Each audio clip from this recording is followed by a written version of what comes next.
Saya program bayi tabung, lahir di 2021 November. Jadi ini anak pertama ya. Jadi saya nunggu anak ini udah 12 tahun. Awalnya tuh sakit seminggu, dia muntah-muntah. Terus saya bawa ke rumah sakit, dia berpulang di umur 4,5 bulan. Saya sujud nih, jam 1 subuh. Saya bilang, Tuhan, ini anak saya tuh susah loh dapatnya. Nggak mungkin loh anak saya meninggal, saya nggak bakalan sanggup. Anak saya, dia berpulang umur 13 tahun 2 minggu. Jadi 2 minggu lagi itu ulang tahunnya yang ke-14. Saya udah kayak orang gila mencari dia 2 hari. Saya udah ketemu aja udah puji Tuhan gitu loh. Tuhan kembalikan dia walaupun dia sudah dalam kondisi tidak bernyawa. Kenapa Tuhan? Kenapa Tuhan itu selalu aja terngiang-ngiang. Kenapa Tuhan? Kenapa aku? Kenapa anak? Saya punya anak 2 tapi dua-duanya dipanggil Tuhan. Tuhan, ketika anakku sekarat, aku tidak bisa mendampingi dia. Tahu-tahu dia sudah dingin di kamar jenazah. Sekarang Irawan dari detik ke detik saya kan melihat ini. Dia begini, aduh masih dalam mata saya. Bagaimana dia terengah-engah, nafasnya susah. Saya nggak tahu kalau itu sebetulnya sudah jantungnya itu sudah bermasalah. Satu keadaan yang saya tidak bisa terima, saya betul-betul marah sama Tuhan. Sahabat Solusi, jika biasanya saya ngobrol 1 lawan 1 dengan tamu yang datang, hari ini saya kedatangan sekaligus 3 orang ibu dari komunitas Victorious Mothers. Welcome Ibu. Terima kasih. Terima kasih sudah Windy. datang ke Solusi hari ini. Halo. Terima kasih banyak ibu-ibu dari Victorious Mothers. Sebelum kita ngobrol lebih lanjut, boleh nggak sih aku tanya siapa saja ibu-ibu ini yang hadir di tempat ini hari ini? Boleh kenalan sedikit gitu? Boleh. Halo, perkenalkan saya Windy. Bu Windy ya. Ya, saya tinggal di Jakarta. Ya, saya karyawan swasta. Saya Presti, saya tinggal di Bekasi dan sekarang saya sudah purna tugas. Oke. Iya, dan Iya, Ibu. saya Siska. Saya juga domisili di Jakarta. Kami sama-sama tergabung dalam sebuah komunitas Kristiani bernama Victorious Mother Indonesia. Di sini kami mempunyai satu kesamaan yang sebenarnya kita sendiri juga nggak mau ya. Iya. Orang lain pun pasti nggak mau. Kita sama-sama kehilangan anak. Syaratnya berat. Iya, syarat. Kalau komunitas lain syaratnya seru-seru, kita Syaratnya berat. berat banget gitu. wow.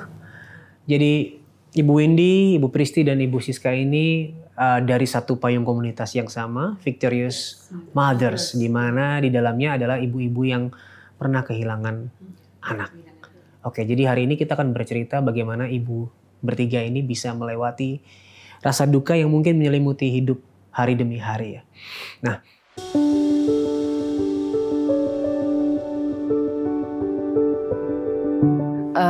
kalau anak saya berpulang tahun 2022 April. Jadi ini anak pertama ya. Jadi saya nunggu anak ini udah 12 tahun. Kemudian saya program bayi tabung, lahir di 2021 November. Dia berpulang di umur 4,5 bulan. Kejadiannya tuh cepet banget. Jadi anak saya itu awalnya tuh sakit seminggu, dia muntah-muntah. Terus saya bawa ke rumah sakit. Masuk hari Sabtu sore di rumah sakit, dibilangnya infeksi saluran kencing. Tapi ternyata mukanya jadi bengkak semua nih.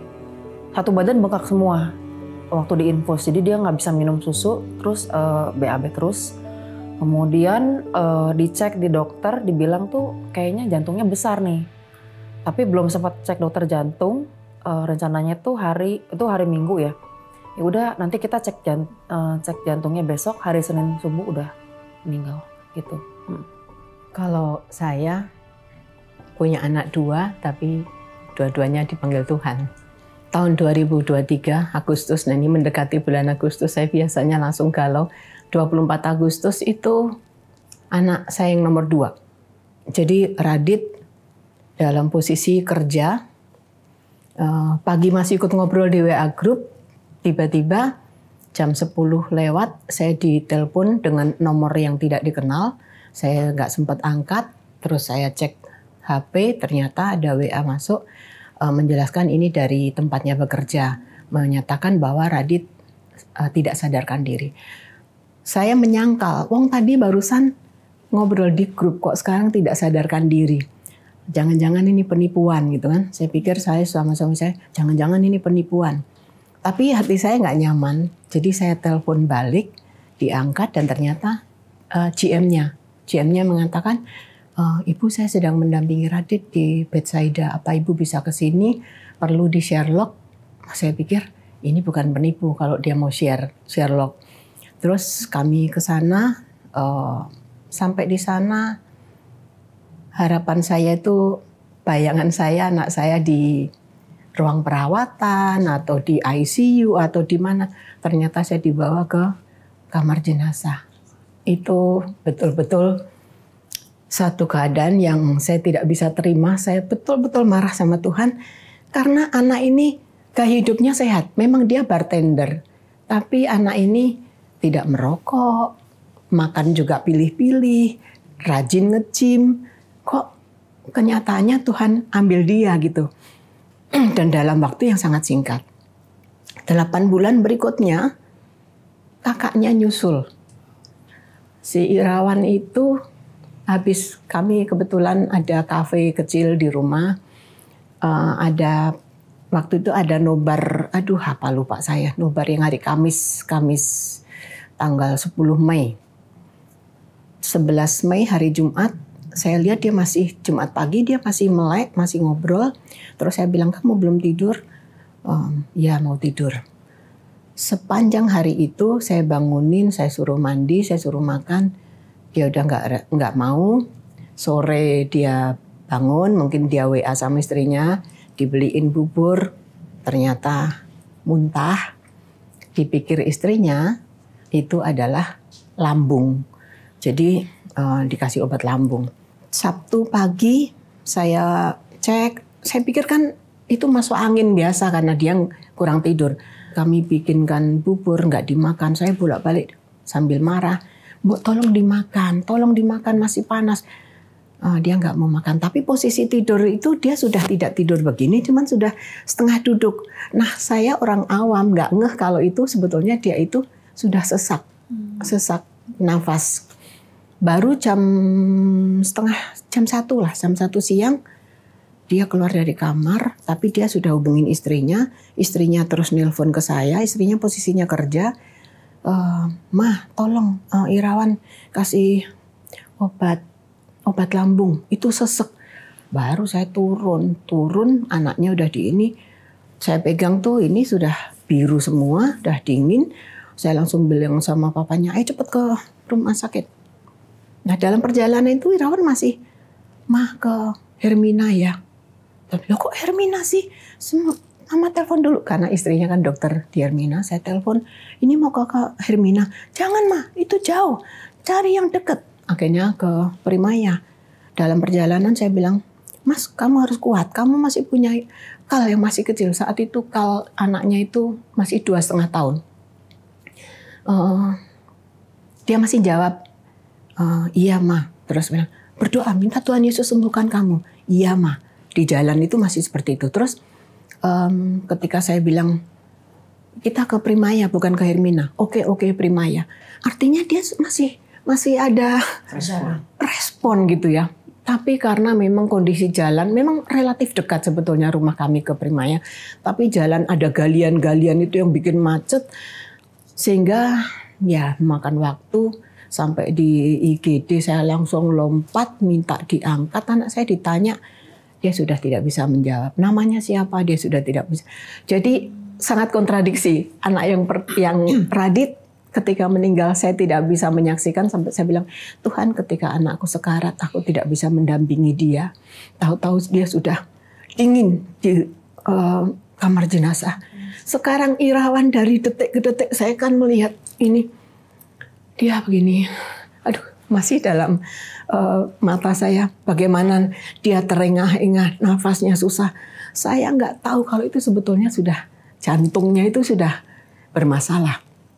Jadi setelah sampai di ini dia sudah nggak bisa jawab, langsung dicek, pasang kateter, langsung dibilang ini harus ada tindakan, pasang ring, langsung oke, saya bilang. Saya nggak iniin langsung di OK, langsung masuk ruang operasi. Kira-kira jam 4 selesai, tapi baru dipindahkan ke ruang ICU jam 6 maghrib itu. Dia pasien yang paling muda di ICU. Terus saya tanya ke istrinya, gimana kondisinya? Kan dia secara harian itu tugas dia ngadepin orang seperti itu. Better mah, better dibandingin tadi, better. Saya kan tenang gitu loh. Terus saya bilang, Mel apa mama temenin di rumah sakit nungguin? Nggak usah mama papa pulang karena ada Kal cucu saya itu sendiri di rumah sama ART. Ketika kami pulang, ya sudah kami pulang. Feeling saya kalau ada apa-apa, saya biasa HP itu saya silent. Saya feel kalau nanti kalau ada apa-apa, saya setting, saya ada keluarkan suara. Dan ternyata benar kami baru tidur jam 12 malam, 1:30 pagi telepon dari Amel. Saya bilang, aduh Amel, suami saya, ini di tengah ini si Kalandra, cucu saya. Saya bilang, Pak, Amel telepon. Suami saya langsung nangis. Aduh Tuhan, dia langsung nangis. Sujud gitu. Saya bilang, Tuhan apalagi ini. Si Amel, saya bilang, Ma, cepet ke rumah sakit, Ma. Sambil saya udah dengar suara, didit. Seperti itu, langsung kami ke rumah sakit. Saya panggil ART, tolong temenin si Kokokal. Kami ke rumah sakit, jam 2 pagi, di tengah jalan, telepon lagi Amel, Ma udah nggak ada. Di situ saya sudah pasrah gitu ya. Sikap saya berbeda dengan waktu kehilangan Radit. Waktu kehilangan Radit saya marah betul, protes sama Tuhan. Tuhan kenapa anakku? Tapi begitu kehilangan Radit saya nggak bisa nangis. Saya nggak bisa marah sama Tuhan. Tapi saya hanya, Tuhan aku udah manut. Tuhan pengen saya seperti apa? 2 anak yang kau titipkan kau ambil. Jadi sekarang saya Tuhan maunya apalah, aku ngikut aja. Karena saya sadar yang saya hadapi adalah yang Maha Kuasa. Begitu. Kalau anak saya, dia berpulang umur 13 tahun 2 minggu. Jadi 2 minggu lagi itu ulang tahunnya yang ke-14. Itu tahun 2022, tanggal 5 April. Di tanggal 5 itu saya dan suami mau membangunkan dia untuk berangkat sekolah. Waktu suami mau cek ke kamarnya, panggilannya Ino, namanya Valentino. Kata bapaknya, Ino nggak ada di kamar gitu. Loh, kok nggak ada di kamar gitu? Dicek sepatu trainingnya, dia anaknya senang olahraga. Jadi kita berpikir, dia jangan-jangan, kita cek lah pakaiannya semua pakai jaket, dia jangan-jangan mau olahraga dulu gitu. Tapi kok nggak ngasih tahu, nggak ngasih kabar. Di situ kita udah mulai was-was. Udah jam mendekati sekolah, kok dia belum pulang. Kalau olahraga di sekitaran situ, kenapa dia? Akhirnya kita cari lah. Cari. Jam demi jam. Nggak ketemu. Handphone memang ditinggal. Makanya kita berpikiran dia olahraga tuh dia nggak bawa handphone. Handphonenya ditinggal, semua ditinggal. Saya cari, suami cari itu udah pagi. Saya hubungi gurunya juga, masa udah ke sekolah gitu. Gurunya bilang nggak ada. Akhirnya tanggal 5 itu kita semua keluarga cari. Dan nggak ketemu. Akhirnya kita lapor ke polisi, baru bisa laporan kan setelah 24 jam. Jadi malamnya baru bisa kita lapor. Itu suami saya nggak pulang seharian, dibantu dengan orang-orang gereja. Kita cari semua. Karena kita baru balik di Surabaya ya. Anak ini kan senang di Surabaya. Kita, jangan-jangan dia ngambek pengen balik ke Surabaya. Kita hubungin keluarga di Surabaya, ada rumah di sana, ada ponakan. Enggak tuh nggak ada. Ya udah akhirnya tanggal 6-nya saya masih cari juga, suami cari. Di dekat situ tuh ada danau. Saya mencari-cari ke arah situ. Saya ketemu security, saya kasih phone number. Saya juga ketemu ojek online, mereka ngebantu. Saya share berita-beritanya saat itu, tanggal 6 itu beritanya viral. Dia hilang itu beritanya viral. Jadi teman-temannya juga cari semua broadcast. Nah di saat itu tiba-tiba ada kabar dari salah seorang security yang menghubungi saya karena nomor saya juga kesebar bahwa ditemukan korban tenggelam di danau. Dia kirim fotonya, jadi di keluarga saya orang pertama yang mengetahui kabar tersebut. Saya lihat fotonya, saya langsung tahu itu anak saya Pak. Dibawa kemana? Lalu diinfokan dibawa ke rumah sakit Polri. Setelah di rumah sakit, akhirnya iya betul. Harus orang tua yang mengenali dari pihak sekolah. Jadi kami banyak banget menerima bantuan dari sekolah, dari gereja yang support di sana. Tapi pada saat itu harus orang tua yang mengidentifikasi, dan akhirnya suami saya mengidentifikasi bahwa betul itu anak saya, karena tidak ada tanda pengenal ya. Jadi harus orang tua yang mengkonfirmasi betul dari tubuh diidentifikasi. Saya itu dihubungi apakah mau divisum. Saya bilang saya udah kayak orang gila mencari dia 2 hari. Saya udah ketemu aja udah puji Tuhan gitu loh. Tuhan kembalikan dia walaupun dia sudah dalam kondisi tidak bernyawa. Tapi buat saya ya sudah, kita kuburkan saja.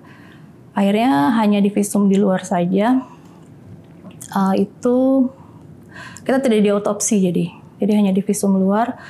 Di sini diketemukan lebam di belakang kepalanya, di leher lah, lebam biru. Itu juga prosesnya agak lama ya karena kasus itu gitu loh.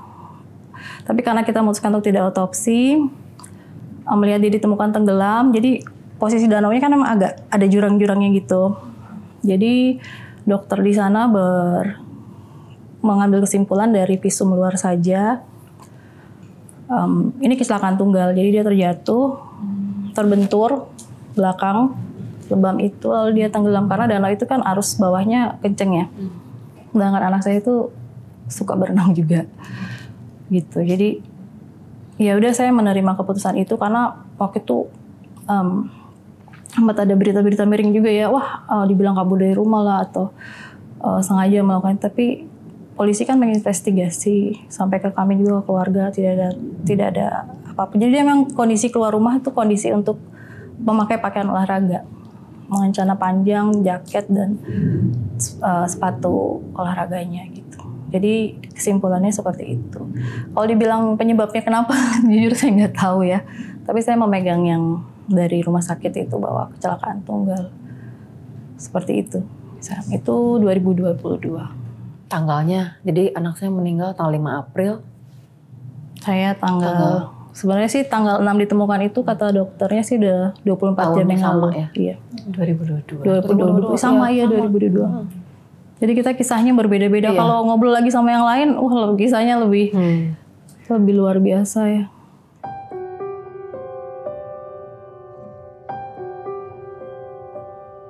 Kalau aku part denial-nya itu.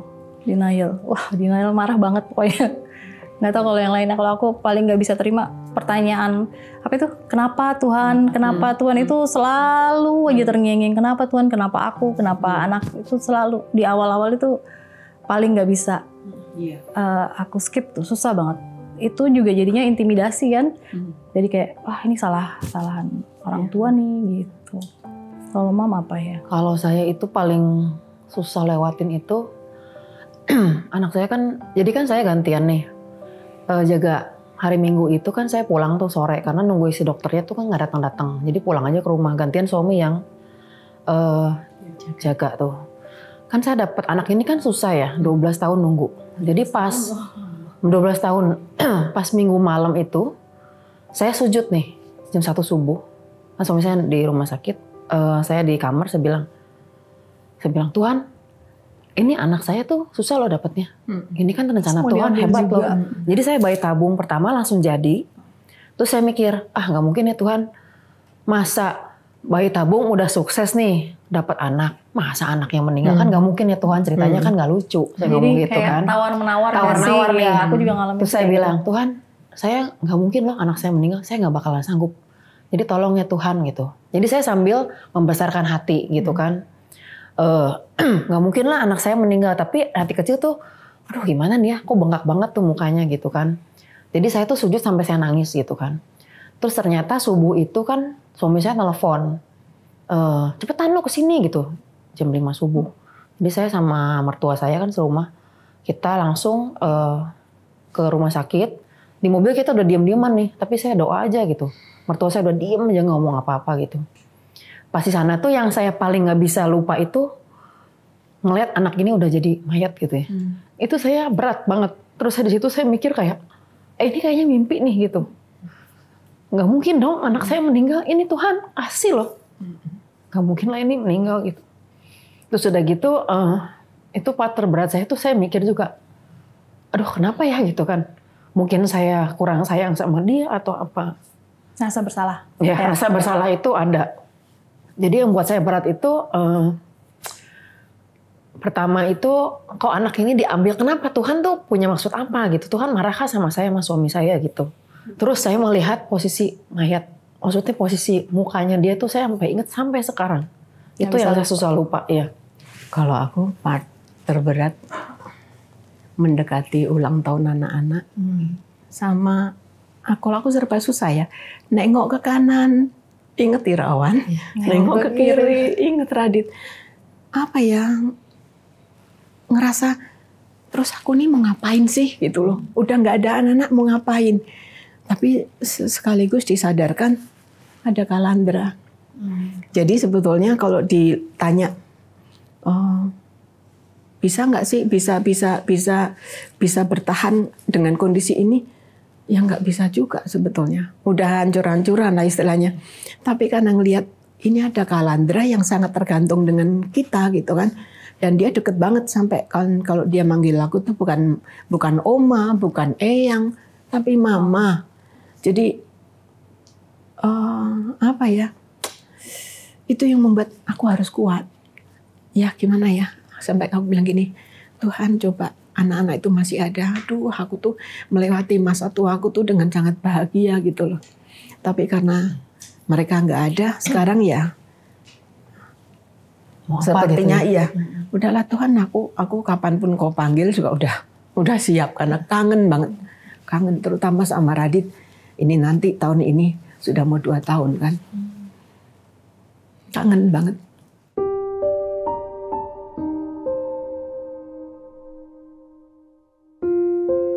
Kalau aku sih di awal-awal ya, itu jelas menutup diri. Tidak mau komunikasi dengan orang luar ya. Karena marah dengan kondisi, jadi nggak mau ketemu siapapun. Sempat seperti itu selama beberapa bulan. Tidak mau keluar rumah pasti. Sama juga nggak ya? Sama ya? Kalau di saya awal harus kerja ya? soalnya. Oh harus kerja, nggak mau. Tapi jadi lebih cepat. Cuman saya cuti kayaknya Bukan, maksudnya jadi lebih cepat bersosialisasi lebih lagi. cepat. Kalau kita kan Karena mau tenggelam nggak mau. dalam depresi ya, tenggelam mau di kepaksa. rumah terus, nggak mau ketemu orang jadi depresi. Iya, aku juga gitu, menarik diri.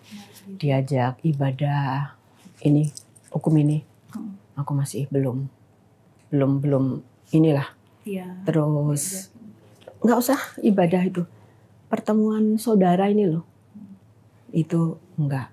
Biasanya kami kalau Desember kan kumpul ya, Natal gitu. Aku 5 bersaudara kumpul. Tapi sejak 2023 itu udah di skip. 2024 skip lagi. Jadi nggak mau lah. Bukan nggak mau ketemu keluarga, tapi kayaknya udah beda rasanya mau ngapain gitu loh. Mereka masih lengkap anak-anaknya. Ada, justru kita jadi ngiri kan? Iya benar itu. Jadi ngiri coba. Ada adikku yang bisa foto keluarga lengkap. Cucu, mantu. Lah kita, aku mau foto keluarga, bagaimana anak-anakku udah dipanggil Tuhan? Sampai akhirnya aku cerita itu kan. Si Kalkan udah ngerti. Ma, kok foto koko nggak ada di situ gitu kan? Aduh, aku bilang gimana Tuhan caranya? Puji Tuhannya nemu di TikTok tukang yang bisa ngedit foto. Aku hubungin, tak kirim fotonya Sika, diedit. Lengkap Begitu jadi lengkap, dikirim. Aduh, anak itu seneng banget. Aduh, fotonya aku seneng banget. Itu aku di situ hancur loh, Mom. Hanya foto. Coba bayangin. Tim tanya, foto keluarga. Boro-boro foto keluarga. Jadi malah semakin, apa ya, pokoknya membuat kita tuh semakin membandingkan ya. Kok nasibku gini amat gitu loh. Anak cuma 2. Dua-duanya diambil Tuhan gitu loh. Dan dalam waktu yang belum lama lah, 8 bulan. Istilahnya baru kehilangan Radit, baru mau bangkit. Aku baru mau ke Victorious Mothers kan aktif ya kita ya. mulailah bisa ya kita harus betul di situ terus. Ya, kuncinya akhirnya setelah kita mulai bangkit lagi itu. Di Victorious Mothers itu betul-betul memang menguatkan kita kan. Kalau saya pribadi ya, ketika saya udah mau melenceng, aduh gini-gini, nanti ada temen yang ngingetin, jangan gitu Mom, kita gini-gini, kita bangkit lah. Tiba-tiba kejadian lagi. Sampai aku tuh waktu si Irawan itu, Mama masih trauma kehilangan anak, kamu jangan ninggalin Mama. Anak-anaknya tuh udah tergolek itu, Mama masih trauma kehilangan anak, kamu jangan ninggalin Mama. Pokoknya rasanya nih, kepingin berontak gitu ya. Tapi gimana wong yang kita hadapin itu Tuhan kok. Kita mana punya kuasa gitu kan. Jadi ya, berat lah pokoknya. Berat kalau saya sih awal. Jadi pas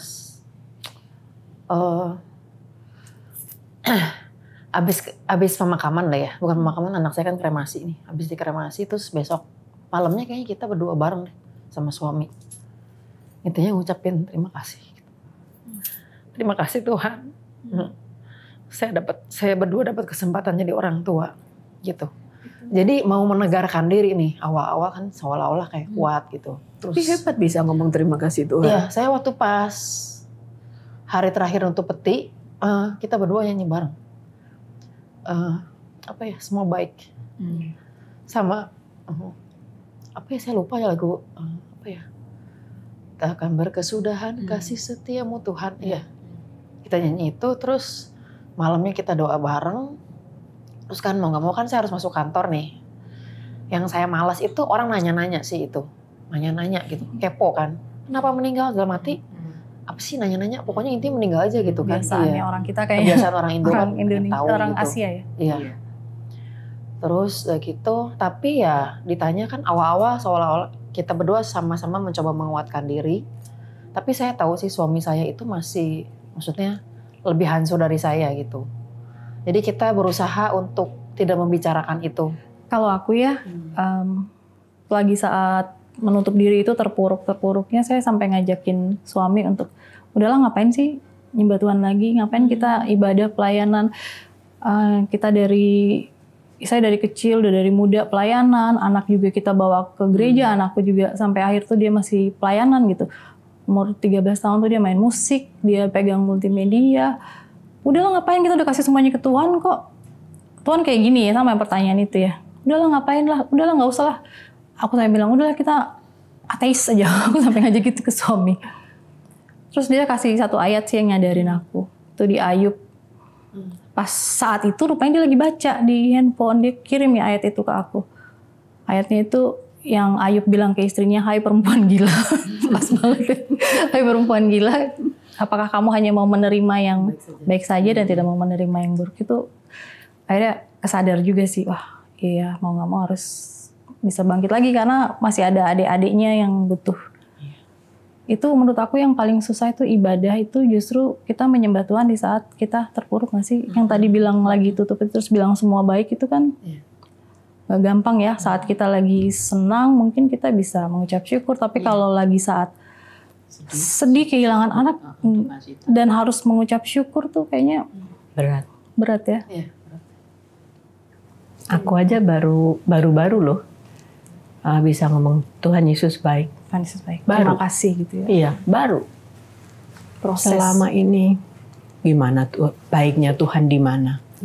Indahnya rencana Tuhan di mana? Gitu. Oh iya, ada ayat yang rancangan Tuhan ada membawa damai sejahtera. Oh itu aku pertanyain ke pendeta, mana damai sejahteranya? Ada kecelakaan ini. Iya, gitu. betul. Jadi ketika kita bisa mengucap syukur, berterima kasih ke Tuhan ketika kita dalam kondisi terpuruk, itu iman yang iman yang sejati ya.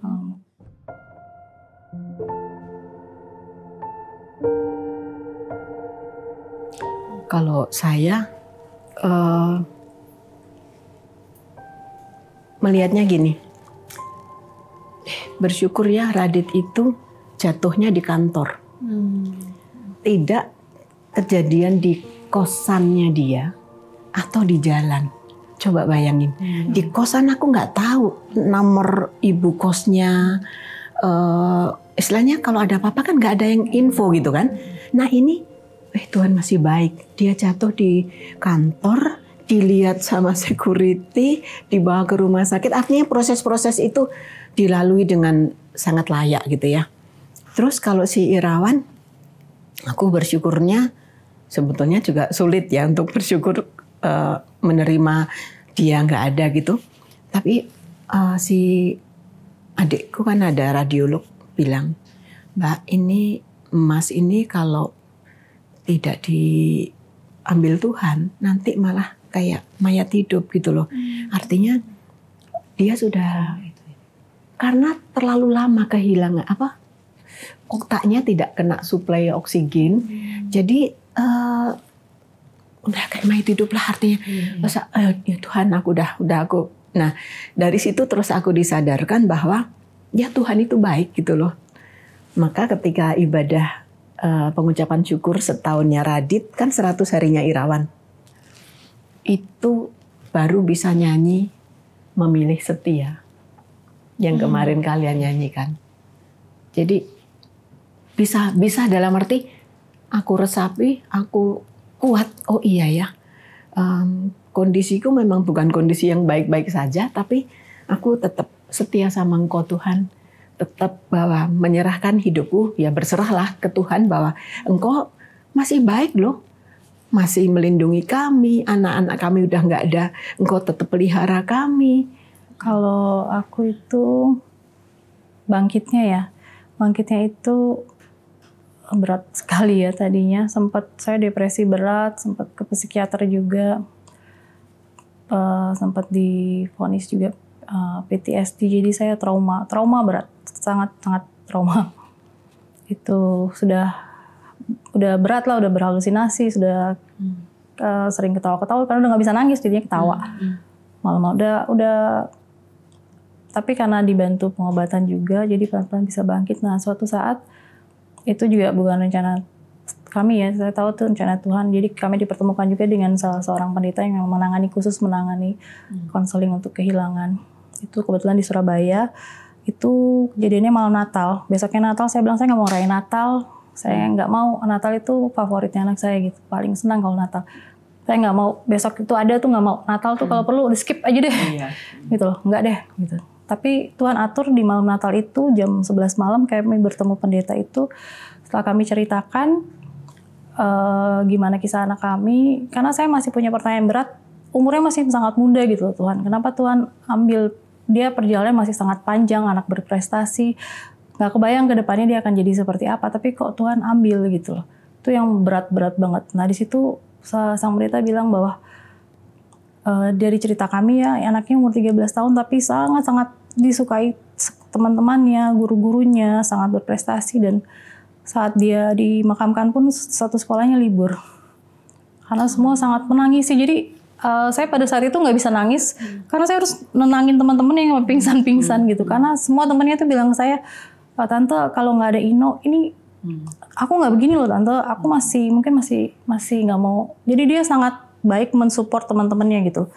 Kalau ada tugas, kalau ada apa dia semua rangkul gitu. Jadi teman-temannya memang merasa kehilangan. Di situ sang pendeta menjelaskan bahwa Ibu, jangan dilihat dari berapa lama dia hidup di dunia ini, tapi lihat dampak yang sudah dia berikan kepada lingkungan komunitas kecilnya, kepada teman-teman sekolahnya. Apa yang sudah dia berikan itu sudah menyentuh hidup orang banyak. Di situ saya kayak tersadar gitu loh. Iya ya, saya harus melihat anak saya yang umur 13 tahun ini dia bisa memberi teladan gitu loh. Di situ saya mulai bangkit sama suami, mulai berpikir, oh iya ya. Ayo deh kita kalau gitu pelan-pelan aja bangkit, kita terusin apa yang udah pernah dia lakuin gitu loh.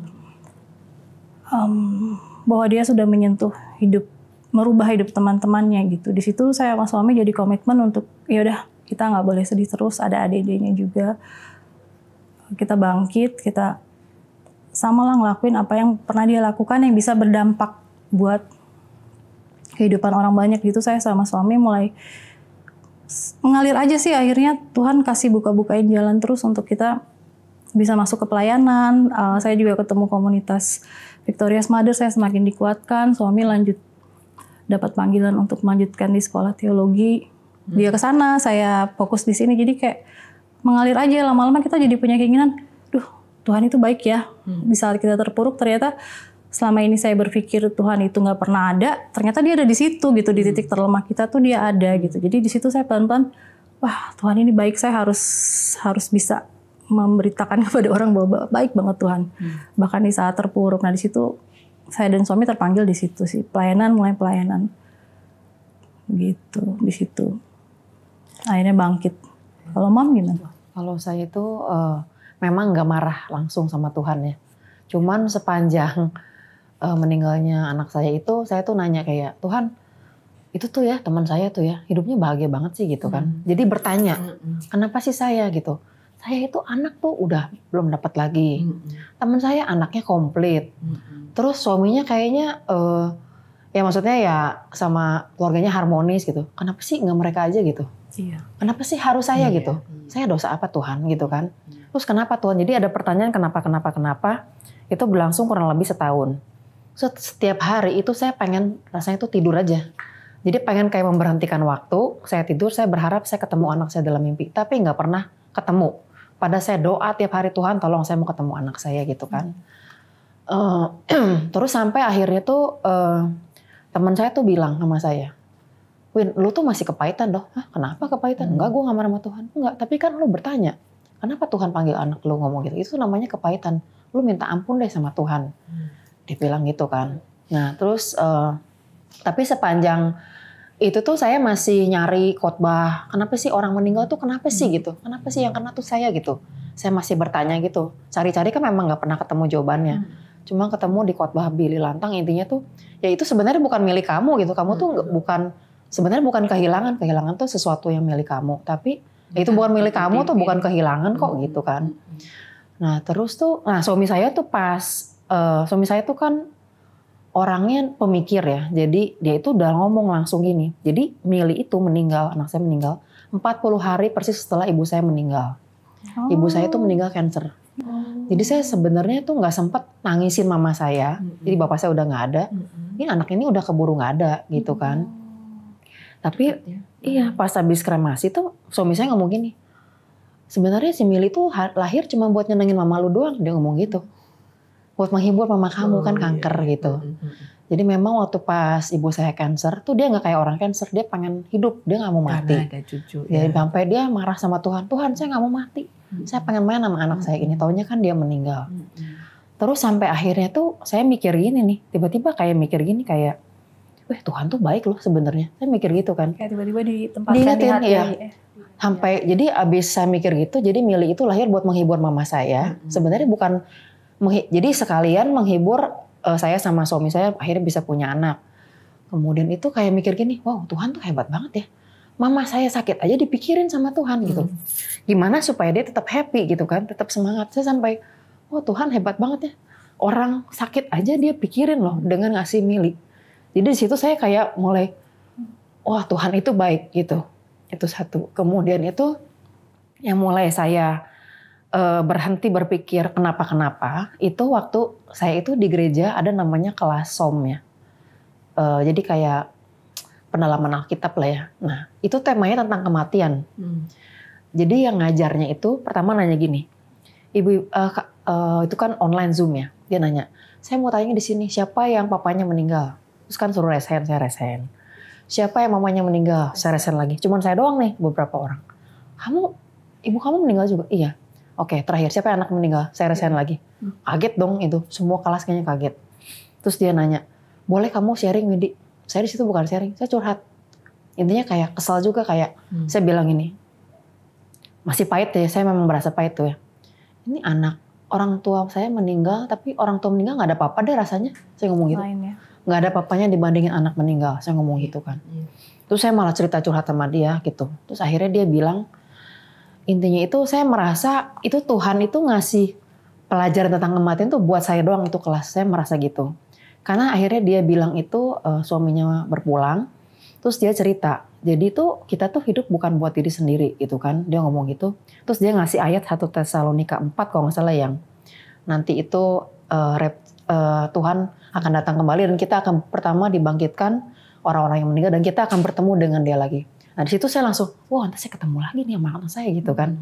Saya langsung punya pengharapan. Nah terus kemudian ibu yang ngajarnya, ibu pendeta, dia bilang itu, jadi intinya kamu hidup itu untuk mengejar mahkota, untuk ngisi hidup kamu gitu. Jadi saya langsung kayak tertampar. Maksudnya kayak mulai sadar gitu. Oh jadi saya hidup itu masih punya pengharapan nih gitu. Saya pertama akan ketemu dia lagi. Terus kedua itu Tuhan mau saya mengisi hidup saya itu ngasih makna untuk orang-orang sekitar. Jadi situ saya mulai bangkit. Tapi yang menurut saya tuh titik balik saya bangkit banget itu ketemu VMI sih. Victorious Mothers. Iya, sama. Karena gini ya, kalau kita mau nangis, kita mau curhat sama siapa? Pernah ngalamin teman saya? Nggak ada yang pernah ngalamin kayak saya. Kayaknya tragis banget sih. Udah anak nunggunya susah, terus meninggal lagi. Mau curhat sama siapa? Dan maaf ya, maksudnya pas saya pertama kali ke VMI itu kan ketemu fellowship-nya. Saya melihat kayak, wah ini ibu-ibu lebih kesian dari saya gitu. Saya masih mendingan. Jadi kayak, untung saya masih untung tuh loh. Sebelumnya kita selalu ngerasa, wah kita yang orang paling terpuruk, yang paling menderita nih, yang udah begitu ketemu teman-teman yang sama. Ya ternyata ya Tuhan masih baik lebih sama saya gitu sih. Iya benar sih. Kehilangan anak beda sama kehilangan orang tua.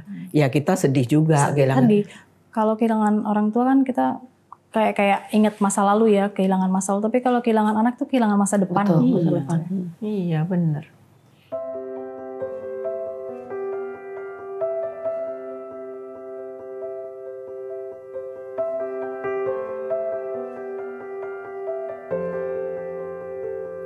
Kalau aku jawab, itu loh lagu. Jika bukan Tuhan yang selalu menolongku. Sadar sesadar-sadarnya bahwa aku bisa hidup sampai saat ini itu kalau bukan karena anugerah kasih Tuhan, nggak ada. Kita nggak bisa bergantung ke orang, kita tidak bisa bergantung, kita hanya bisa bergantung, berharap, berserah hanya ke Tuhan. Ketika kita berseru ke Tuhan kan kekuatan itu ada, rasa damai itu ada. Jadi memang kalau saya pribadi punya kebiasaan tiap pagi kan dulu baca renungan Mom. Sekarang dengerin renungan kan lewat YouTube ya. Nah itu semakin hanya masalahnya karena mataku sekarang udah nggak bisa baca Alkitab, jadi terlalu kecil. Sampai kemarin kemudian ada tetangga karena omanya meninggal, nanti saya kasih ya Bu Alkitab yang besar. Nah mulai lagi aku baca. Menjalin relasi yang lebih intim sama Tuhan di tengah-tengah duka kita, dan memang hanya ke situ. Kita nggak akan bisa dapat jawaban dari mana-mana kecuali kita hanya berseru ke Tuhan. Kalau aku ya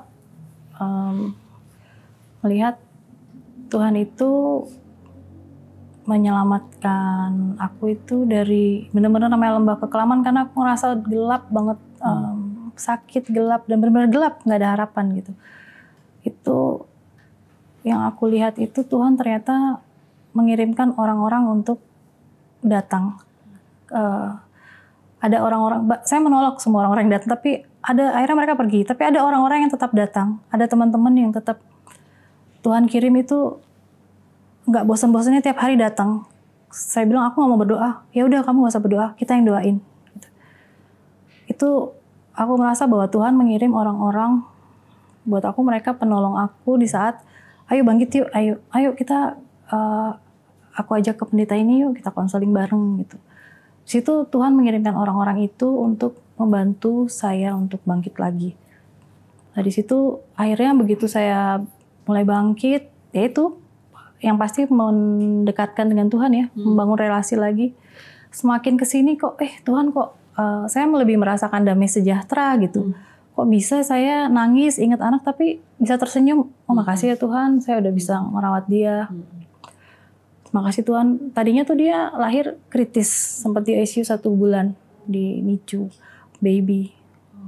Sebenarnya mungkin dari kandungan juga ada bermasalah. Situ saya sama-sama berpikir mungkin harusnya dia berhenti di situ gitu. Saat lahir mungkin cuma 1 bulan, tapi Tuhan kasih 13 tahun. Di situ, oh iya ya Tuhan baik ya. Di situ Tuhan kasih damai sejahtera. Jadi semakin dekat sama Tuhan, semakin ngerasa tenang nggak sih? Ya. Iya. Jadi di situ semakin, oh ya berarti jangan jauh-jauh dari Tuhan. Karena iman kita saat kehilangan anak tuh tergoncang banget. Jadi kalau nggak ada pegangan tuh bener-bener, nah di sini, wah aku udah nemuin pegangan nih, bener-bener harus pegang kuat ke Tuhan gitu loh. Nggak boleh jauh-jauh lagi, itu sih deket-deket aja terus, bener. Sama ya. Sama sih. Karena kalau nggak ada Tuhan mau ngobrol sama siapa ya? Maksudnya pertama kan sebelum ketemu VMI ini kan bingung kan mau curhat sama siapa itu. Terus cari khotbah dari YouTube misalnya apa gitu kan. Terus akhirnya misalnya kalau ketemu fellowship VMI pun misalnya kita saling cerita-cerita. Tapi begitu kita balik kan kita sendiri lagi nih. Iya sebenarnya ya kita memang kalau sampai hari ini kuat ya karena Tuhan sih. Iya. Karena kalau kita sampai masih waras tuh mau saya karena Tuhan. Iya, aku juga suka ngerasa gitu. Iya, karena waras tuh karena Tuhan aja. Kok aku nggak gila ya? Kok nggak gila suka ngiri? Kok nggak gila-gila nih kok? Udah bener-bener kehilangan anak. Tapi ternyata emang Tuhan nggak mau kita seperti itu. Iya, sampai ada teman pernah ngomong gini sama saya, dia bilang, aduh gue sih nggak sanggup ya jadi lu dia ngomong gitu. Gue sih kayak udah jadi gila kan dia ngomong gitu kan. Terus saya pikir, iya sebenarnya kalau secara akal manusia itu kan nggak mungkin nih gitu kan. Kuat. Kok ya bisa ada kekuatan dari sendiri. Terus kayak nyadar tuh kayak akhirnya nyadar tuh kayak oh Tuhan tuh baik loh cinta sama saya gitu kan. Jadi saya hidup karena cintanya Tuhan aja.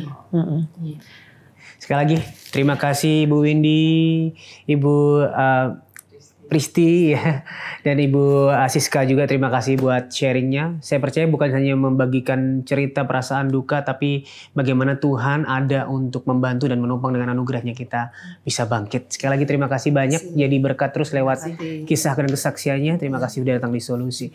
Nah buat sahabat Solusi yang hari ini sedang mengalami duka yang begitu dalam, kamu merasa sepertinya dunia berhenti berputar, kamu merasa hidupmu hancur dan kamu merasa sendirian, ingat, kamu tidak sendirian. Kamu bisa menghubungi nomor yang ada di bawah ini untuk bercerita karena ini adalah nomor layanan doa cahaya bagi negeri. Kami siap untuk mendengarkan cerita kamu dan juga mendukung kamu di dalam doa. Jangan lewati ini sendirian. Kami tunggu ya. Ingat, Tuhan Yesus sangat mengasihimu dan apapun permasalahanmu di dalam Tuhan, pasti ada solusi.